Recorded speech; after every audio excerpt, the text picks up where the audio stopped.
ఓం నమో వెంకటేశాయ. జ్యోతిషరత్నాకరం ఛానల్కి స్వాగతం. ఈ వీడియోలో ఒక జాతకంలో రాహువు ఎప్పుడు శుభ ఫలితాలను ఇస్తాడు, ఎప్పుడు సమస్యలను ఇస్తాడు, రాహువు ఏ స్థానాల్లో ఉన్నప్పుడు తన యొక్క మహాదశలో శుభాశుభ ఫలితాలను ఇస్తాడు అనేది తెలుసుకుందాము.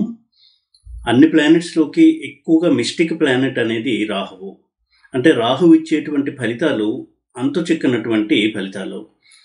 రాహువు తన యొక్క మహాదశలో ఏ విధంగా ప్రవర్తిస్తాడు అంటే ఎక్కువగా ప్రాబ్లమ్స్ ఇస్తాడా, లేదా సడన్ రైజ్, సడన్ సక్సెస్ ఇలాంటివి ఇచ్చి హ్యాపీ రిజల్ట్స్ ఇస్తాడా అని అర్థం చేసుకోవడం అనేది చాలా చాలా ముఖ్యము.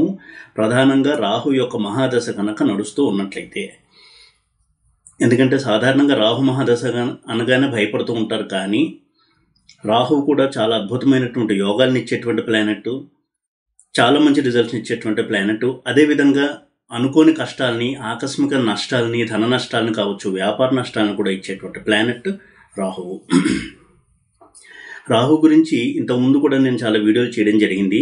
అయితే ఈ వీడియోలో మరికొన్ని పాయింట్స్ యాడ్ చేస్తూ రాహువుని ఎలా అర్థం చేసుకోవాలి, రాహు యొక్క మహాదశ కనుక స్టార్ట్ అవుతోంది అంటే, లేదా జరుగుతూ ఉంది అంటే ఒక్కొక్క అంతర్దశలో కూడా ఏ విధమైనటువంటి ఫలితాలను ఇస్తాడు అని ఏ విధంగా మనం విశ్లేషణ చేసి ఒక అవగాహన తెచ్చుకుని దానికి తగ్గట్టుగా రెమెడీస్ చేసుకోవడం కావచ్చు, మన యొక్క ప్రణాళికలను సిద్ధం చేసుకోవడం కావచ్చు, చేయొచ్చు అనేటువంటి విషయాల్ని ఈ వీడియోలో డిస్కస్ చేద్దాము. అదేవిధంగా కొన్ని స్థానాల్లో ఉన్నప్పుడు రాహువు చాలా ప్రొటెక్టివ్ షీల్డ్గా వ్యవహరిస్తాడు. అంటే చాలా రక్షణ కల్పించేటువంటి గ్రహంగా కూడా ఉంటాడు. ఈ విధంగా రాహువుని ఎప్పుడూ కూడా శుభాశుభ మిశ్రమ ఫలితాలను ఇచ్చేటువంటి గ్రహంగానే మనం చూడాల్సి ఉంటుంది. రాహు యొక్క ప్రత్యేకత ఏమిటి అంటే, రాహు ఎంత యోగించినా కానీ ఏదో ఒక సఫరింగ్ అనేది ఇచ్చి, అంటే ఏదో ఒక కష్టం అనేది ఇచ్చి, ఒక పెయిన్, ఒక బాధ ఇచ్చి ఆ యోగాన్ని ఇస్తాడు. కాబట్టి రాహు ఇచ్చేటువంటి శుభ ఫలితాల్లో కూడా కొంతవరకు ఆ పెయిన్ అనేది ఉంటుంది. కాబట్టి రాహు మహాదశలో కొంత అప్రమత్తతగా ఉండడము, రాహు యొక్క మహాదశ ఫలితాలను అర్థం చేసుకోవడం అనేది చాలా చాలా ముఖ్యమైనటువంటి అంశము. ఇక రాహువు ఏ స్థానంలో మంచి ఫలితాలు ఇస్తాడు, ఏ స్థానాల్లో ఎక్కువగా సమస్యలను ఇస్తాడని చూసినట్టయితే, ప్రధానంగా రాహువు మిథునము, కన్య, ధనస్సు, మీనము, వృషభము, తుల ఈ రాసుల్లో ఎక్కువగా పాజిటివ్గా ఉండేటువంటి గ్రహము, పాజిటివ్ రిజల్ట్స్ని ఎక్కువగా ఇచ్చేటువంటి గ్రహము రాహువు. ఎందుకంటే మిథునము, వృషభము ఈ రెండు కూడా రాహువుకి ఉచ్చస్థానాలుగా చెప్పబడ్డాయి. అయినప్పటికీ కూడా ఆ రెండే కాకుండా కన్య, అలాగే ధనస్సు, మీనము, కుంభము వీటిల్లో కూడా రాహు చాలా మంచి ఫలితాన్ని ఇస్తాడు, ఎక్కువగా పాజిటివ్ రిజల్ట్స్ని ఇస్తాడు. అవి కనుక కేంద్ర స్థానాలు అయినట్టయితే అందులో రాహు ఉన్నప్పుడు మనం ఎక్కువగా పాజిటివ్ రిజల్ట్స్ని ఎక్స్పెక్ట్ చేయొచ్చు. అలాగే మిగతా పాపగ్రహాల్లాగే ఉపచయ స్థానాల్లో కూడా రాహు చాలా మంచి ఫలితాలను ఇస్తాడు. అందులోనూ ప్రధానంగా 3, 6, 11లో రాహు చాలా మంచి ఫలితాన్ని ఇస్తాడు. 3, 6, 10, 11 ఉపచయ స్థానాలు. అందులో 3, 6, 11 ఈ స్థానాల్లో రాహు చాలా మంచి ఫలితాలని ఇస్తాడు. ఇవి ఒక సాధారణ సూత్రంగా మనం గుర్తుపెట్టుకోవచ్చు. ఇక రాహువు ఏ గ్రహాలతో కలిసి ఉన్నాడు, ఏ రాశిలో ఉన్నాడు అంటే దాని అర్థము ఆ రాశి యొక్క అధిపతి ఎవరు అనే దాన్ని బట్టి కూడా రాహు ఇచ్చే ఫలితాలను మనం అర్థం చేసుకోవాల్సి ఉంటుంది. ఏ నక్షత్రంలో రాహు ఉన్నాడు, నక్షత్రాధిపతి ఎవరు, దీన్ని బట్టి కూడా రాహు యొక్క బిహేవియర్ని మనం అనలైజ్ చేయాలి. పాపగ్రహాల రాశిలో రాహు ఉండి ఆ గ్రహం కూడా నెగిటివ్గా ఉన్నట్టయితే రాహు చాలా నెగిటివ్ రిజల్ట్స్ని ఇస్తాడు. ఉదాహరణకి రాహు మేషంలో కానీ వృశ్చికంలో కానీ ఉండి కుజుడు కనుక నెగిటివ్గా స్ట్రాంగ్గా కనుక ఉన్నట్టయితే రాహు కూడా తన యొక్క మహాదశలో చాలా నెగిటివ్ రిజల్ట్స్ ఇచ్చేటువంటి అవకాశం ఉంటుంది. అదేవిధంగా సాఫ్ట్ ప్లానెట్స్ ఇంట్లో ఉన్నప్పుడు కూడా రాహువు ఆ ప్లానెట్స్ కనుక నెగిటివ్ అండ్ వీక్గా ఉంటే రాహు కూడా ఆ విధమైనటువంటి ప్రవర్తనని చూపిస్తాడు. ఉదాహరణకి రాహు ఇందాక చెప్పుకున్నట్టు పాజిటివ్ రిజల్ట్స్ ఇచ్చేటువంటి మిథునము, కన్యలో ఉన్నప్పటికీ కూడా బుధుడు స్ట్రాంగ్గా లేకుండా రెట్రోగ్రేడ్ అయ్యి, అంటే వక్రించి, అలాగే నీచలో ఉండి ఈ విధంగా అశుభ ఫలితాన్ని ఇచ్చేటువంటి పొజిషన్లో కనుక బుధుడు ఉన్నట్టయితే రాహు కూడా చాలా నెగిటివ్ రిజల్ట్స్ ఇచ్చేటువంటి అవకాశం ఉంటుంది. రాహుకేతువులు ఛాయాగ్రహాలు కాబట్టి వారు ఉన్నటువంటి నక్షత్రాధిపతి, రాశ్యాధిపతి యొక్క స్థితి, వారి యొక్క ఆ ప్లానెట్స్ యొక్క శుభాశుభ లక్షణాలు ఇవి కూడా మనం అర్థం చేసుకోవాల్సి ఉంటుంది. ఇక కేంద్రాల్లో రాహు బలంగా ఉంటాడు, అలాగే కోణ కోణస్థానాల్లో కూడా రాహు ఎక్కువగా పాజిటివ్ రిజల్ట్స్ని ఇస్తాడు. తర్వాత 3, 6, 11 ఈ స్థానాల్లో రాహువు మంచి ఫలితాలని ఇస్తాడు. ఇదొక సాధారణ సూత్రంగా ఎప్పుడు కూడా మనం గుర్తుపెట్టుకోవాలి. ఇక రాహువు శీర్షోదయ రాశుల్లో ఉన్నప్పుడు చాలా మంచి ఫలితాలను ఇవ్వడానికి అవకాశం ఉంటుంది. మిథునము, కన్య, సింహము, తుల, కుంభము, వృశ్చికము, తుల ఇవన్నీ కూడా శీర్షోదయ రాశులు. ఇంకొకసారి రిపీట్ చేస్తాను. మిథునము, కన్య, సింహము, తుల, వృశ్చికము, కుంభము ఇవి శీర్షోదయ రాశులు. ఈ రాశుల్లో ఉన్నటువంటి రాహు సాధారణంగా పాజిటివ్ రిజల్ట్స్ని ఎక్కువగా ఇస్తాడు.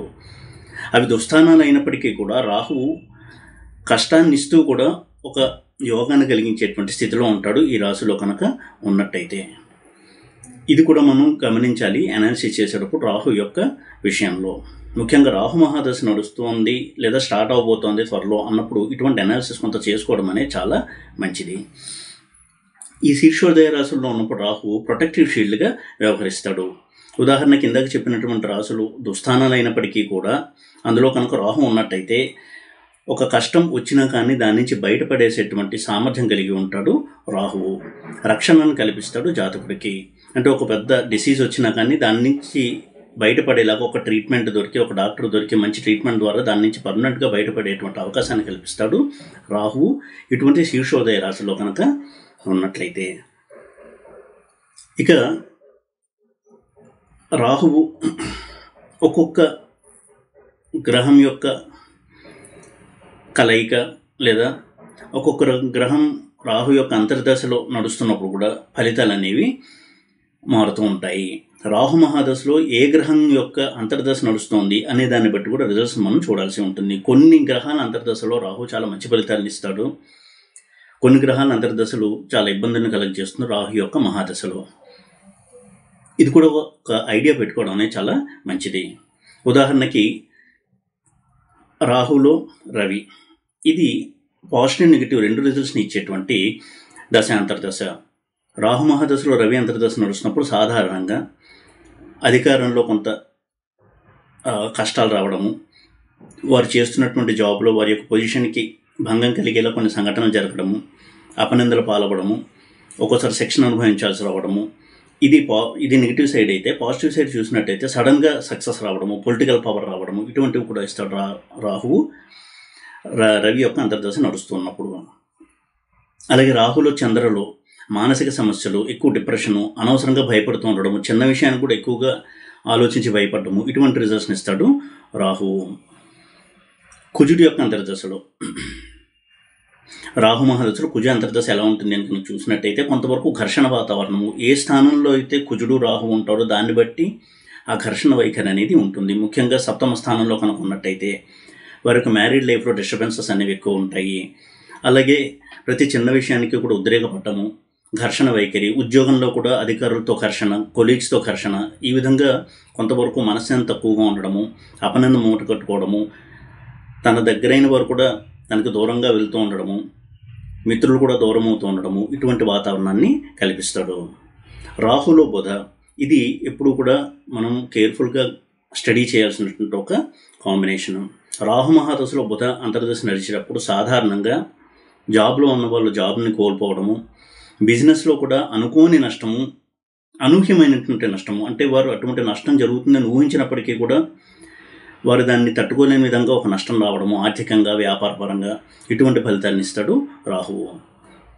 స్పెక్యులేషన్లో లాసెస్ని ఇస్తాడు రాహువు, ముఖ్యంగా రాహు ఉదా నడుస్తూ ఉన్నప్పుడు.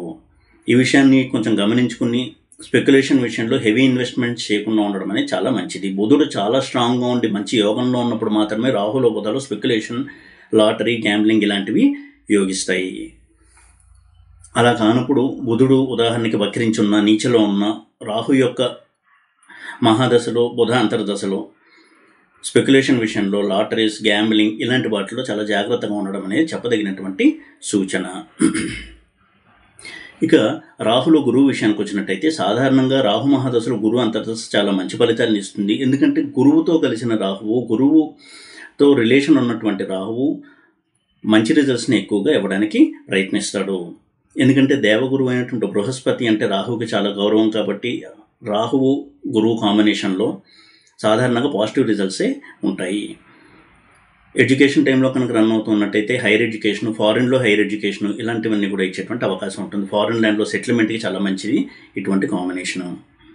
ఇక రాహు మహాదశలో శుక్ర అంతర్దశ కనుక నడుస్తూ ఉన్నట్లయితే ఇది కూడా చాలా సందర్భాల్లో మేజర్లీ పాజిటివ్ రిజల్ట్స్ ఇచ్చేటువంటి దశాంతర్దశగానే చూడవచ్చు. ఎందుకంటే తన గురువుగారు అయినటువంటి శుక్రుడి యొక్క అంతర్దశ నడుస్తున్నప్పుడు రాహు చాలా మంచి ఫలితాలని ఇస్తాడు.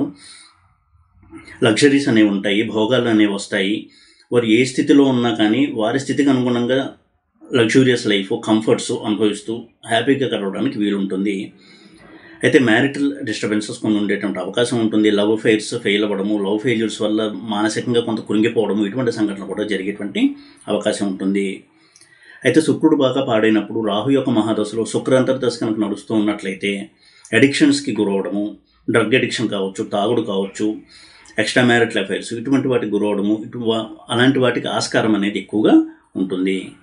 అలాగే రాహు మహాదశలో శని అంతర్దశ కనుక చూసినట్టయితే శని యొక్క స్థితిని బట్టి రాహు యొక్క రిజల్ట్స్ మనం అనలైజ్ చేయాల్సి ఉంటుంది. శని కనుక స్ట్రాంగ్ అండ్ పాజిటివ్గా ఉన్నట్టయితే శనిలో రాహు చాలా మంచి రిజల్ట్స్ని ఇస్తుంది. ఆ కాంబినేషను ఉద్యోగంలో ఉన్నవారికి ఆ పీరియడ్లో ముఖ్యంగా శని అంతర్దశలో అంటే రాహు మహాదశలో శని అంతర్దశ జరుగుతున్నప్పుడు కెరీర్లో రైజు, తను చేస్తున్న పనికి గుర్తింపు, అధికారుల నుంచి ప్రశంసలు, ప్రమోషన్స్ ఇవన్నీ కూడా వచ్చేటువంటి అవకాశం ఉంటుంది. శని కనుక నెగిటివ్గా ఉన్నట్టయితే అధికారులతో విరోధాలు, కొలీగ్స్తో విరోధాలు, దానివల్ల జాబ్ నుంచి బయటికి రావడము, తరచూ జాబ్ మారుతూ ఉండడము, అభివృద్ధి లేకపోవడము, ఆ అంతర్దశ అంతా కూడా చాలా చికాకులు కలిగిస్తూ గడిచేటువంటి అవకాశం ఎక్కువగా ఉంటుంది. అలాగే రాహు మహాదశలో కేతు అంతర్దశ చూసినట్టయితే కేతు యొక్క స్థితిని బట్టి రాహు యొక్క రిజల్ట్స్ మనం చూడాల్సి ఉంటుంది. కేతు స్ట్రాంగ్గా ఉన్నప్పుడు మాత్రమే రాహులో కేతు చాలా మంచి రిజల్ట్స్ని ఇస్తుంది. ఆ combination sudden rise, sudden popularity, sudden wealth అంటే ఆకస్మిక ధనలాభం ఇలాంటివన్నీ కూడా ఇస్తుంది ఈ కాంబినేషన్. అలా కాకుండా కేతు నెగిటివ్గా కనుక ఉన్నట్లయితే సడన్ లాసెస్, తీవ్ర నష్టాలు, అనూహ్య నష్టాలు, ఆకస్మిక నష్టాలు ఇవన్నీ కూడా ఉండేటువంటి అవకాశం ఉంటుంది. ఎందుకంటే రాహు గురించి ప్రతి విషయాన్ని కూడా మనం ఎంతో సునిశ్చితంగా ఒక్కొక్క అంశాన్ని తీసుకుని డిస్కస్ చేయాల్సినటువంటి ఒక టాపిక్. చాలా సందర్భాల్లో చూసినట్టయితే రాహు యొక్క మహాదశలో అనూహ్యమైనటువంటి నష్టాల్ని, కష్టాన్ని అనుభవించినటువంటి జాతకులను ఎంతోమంది చూడడం జరిగింది. అటువంటి సందర్భం వస్తుంది అని ముందుగా కనుక మనం ఊహించగలిగినట్టయితే రాహు యొక్క మహాదశలో కొంత రెమెడీస్ చేసుకోవడం వల్ల చాలా మటుకు రాహు యొక్క నష్ట తీవ్రతను తగ్గించడానికి అవకాశం ఉంటుంది. ఏ గ్రహం యొక్క మహాదశలో రెమెడీస్ చేయకపోయినా పర్వాలేదు, కానీ రాహు మహాదశలో మాత్రం రెమెడీస్ చేసుకోవడం అనేది చాలా ముఖ్యమైనటువంటి అంశము. రాహువు కలిపురుషుడు యొక్క అంశగా మనం భావించాల్సి ఉంటుంది. ఇప్పుడు ఉన్నటువంటి సమాజంలో రాహు రూల్ చేసేటువంటి పోర్ట్ఫోలియోస్, రాహు రూల్ చేసేటువంటి ప్రొఫెషన్సే ఎక్కువగా ఉన్నాయి. సినిమా ఇండస్ట్రీ కావచ్చు, పాలిటిక్స్ కావచ్చు, ఇవన్నీ కూడా రాహు చేత ప్రభావితమైనటువంటి పోర్ట్ఫోలియోస్, ప్రొఫెషన్స్. కాబట్టి రాహు యొక్క ఇంపాక్ట్ మన మీద నెగిటివ్గా ఉంది అని కనుక అనిపించినట్లయితే తప్పకుండా రాహుకి రెమెడీస్ చేసుకోవడం అనేది చెప్పదగినటువంటి సూచన. కొన్ని సింపుల్ రెమెడీస్ కనుక చూసినట్టయితే నాన్ వెజ్ మానేయడము, అలాగే వెల్లుల్లిపాయ ఆహారంలో పూర్తిగా మానేయడము, తరచూ దైవ దర్శనం చేసుకుంటూ ఉండడము, ఇల్లీగల్ యాక్టివిటీస్ జోలికి వెళ్లకుండా ఉండడం, అంటే అనైతికమైనటువంటి వ్యవహారాల జోలికి వెళ్లకుండా ఉండడము, ఇటువంటివి సాధారణ నియమాలుగా మనం కనుక పాటించినట్లయితే చాలా మటుకు రాహు తన యొక్క నెగిటివిటీని తగ్గించడానికి అవకాశం ఉంటుంది. అదేవిధంగా శ్రీ వెంకటేశ్వర స్వామి వారి ఆరాధన, శ్రీ ఆంజనేయ స్వామి వారి ఆరాధన, దుర్గాదేవి ఆరాధన ఇవన్నీ కూడా రాహు యొక్క పాజిటివిటీని పెంచడానికి, నెగిటివిటీని తగ్గించడానికి ఉపయోగపడేటువంటి చాలా సింపుల్ రెమెడీస్. ఈ విధంగా రాహు మహాదశ కనుక నడుస్తూ ఉన్నట్లయితే కొంతవరకు అవగాహన తెచ్చుకుని ఆ మహాదశ యొక్క రిజల్ట్స్ని ఎలా ఉండబోతోంది అనేటువంటి విషయాన్ని తగిన రెమెడీస్ చేసుకుంటూ ఉన్నట్టయితే చాలా మటుకు రాహు యొక్క నెగిటివ్ ఇంపాక్ట్ని తగ్గించుకోవడానికి వీలవుతుంది. ఈ వీడియో కనుక మీకు నచ్చినట్టయితే లైక్ చేసి, షేర్ చేసి, సబ్స్క్రైబ్ చేయండి. ఓం నమో వెంకటేశాయ.